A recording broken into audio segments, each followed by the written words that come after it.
Bonsoir les amis, ravi de vous retrouver. Ce soir nous accueillons Monsieur Laurent Fakouri. Bonsoir. Bonsoir. Vous êtes directeur de l'AFD, l'Agence française de développement. Première question, qu'est-ce que l'AFD? L'AFD, c'est une des plus anciennes banques de développement. Elle a plus de 76 ans d'existence maintenant. C'est une banque publique et solidaire, donc c'est un acteur important dans l'aide au développement français.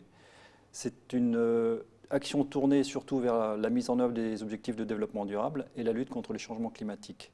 Donc nous intervenons sur le terrain auprès des populations pour concrètement réaliser leurs besoins.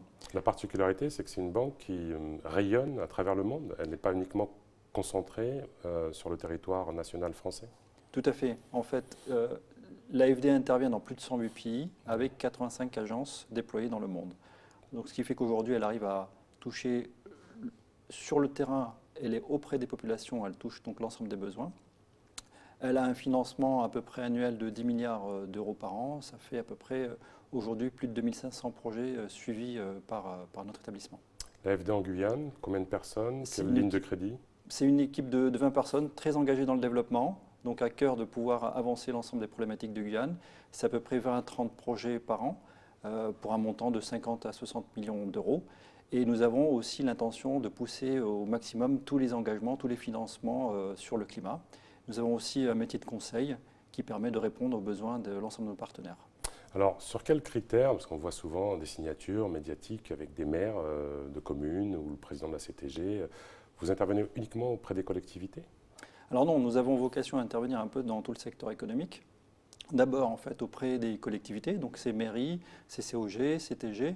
Donc vous avez cité le prêt de la CTG. Nous avons signé la semaine dernière un prêt avec Macouria pour répondre à leurs besoins d'investissement sur des secteurs prioritaires, social et santé.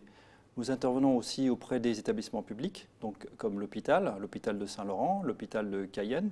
Nous avons cet été signé avec l'hôpital de Saint-Laurent un complément de financement parce que l'hôpital avait dépassé son enveloppe financière, donc pour l'accompagner dans la réalisation de son hôpital, donc qui sera inauguré d'ici quelques mois. Nous accompagnons aussi le SDIS. On a fait un prêt de 3,5 millions d'euros pour renouveler tout le matériel qui a été annoncé il y a quelques jours notamment. Et nous accompagnons aussi d'autres partenaires de ce type, comme les associations, notamment médico-sociales. On voit bien que le handicap doit être couvert en Guyane. On n'a pas assez de structures de ce niveau-là, donc nous finançons aussi l'ensemble de ces petites structures.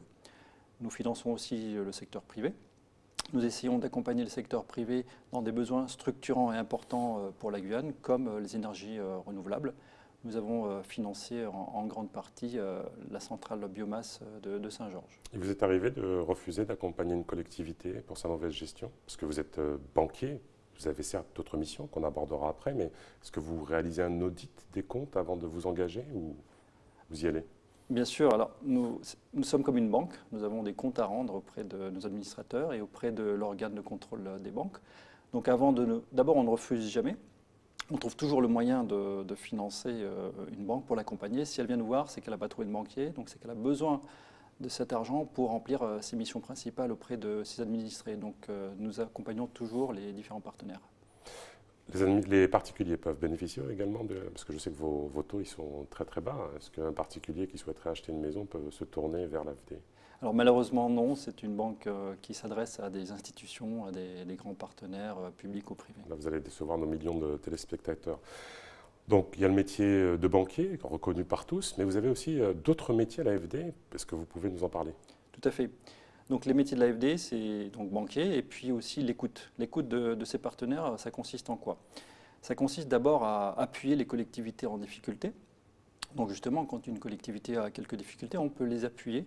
On peut essayer d'étudier quels sont leurs points d'attention, les différentes solutions qu'on pourrait apporter pour les accompagner. Apporter un peu d'ingénierie. Tout à fait. Donc c'est l'ingénierie financière, c'est de l'appui conseil. Donc le ministère de l'Outre-mer nous a confié une enveloppe financière pour l'ensemble des départements d'Outre-mer. Et dans ce cas-là, nous gérons cette enveloppe, donc soit avec une expertise interne, soit avec une expertise externe qui nous permet en fait d'apporter quelques solutions techniques ou ressources humaines. Nous avons aussi un volet concernant le montage des projets divers. Donc le ministère de l'Outre-mer va aussi nous confier une enveloppe pour monter, accompagner et structurer ces projets-là, que nous pourrons financer par la suite via aussi des prêts très subventionnés pour tout ce qui concerne les impacts climatiques. Vous êtes très vigilant par rapport à cette donnée climatique? Tout à fait. Donc c'est un des axes majeurs de l'AFD depuis déjà quelques années. L'AFD est très engagée dans les accords de Paris, dans la COP 21. L'ensemble de nos financements doivent être compatibles à l'accord de Paris et 50% des prêts que nous faisons doivent être compatibles au climat, c'est-à-dire qu'ils doivent avoir un impact sur le climat. D'accord.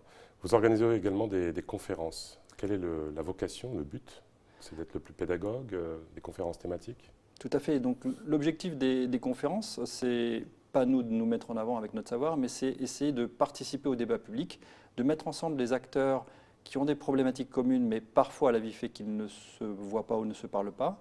Donc nous avons organisé depuis déjà 2 ans 2 conférences, une sur l'économie guyanaise, c'est quel modèle pour quelle Guyane.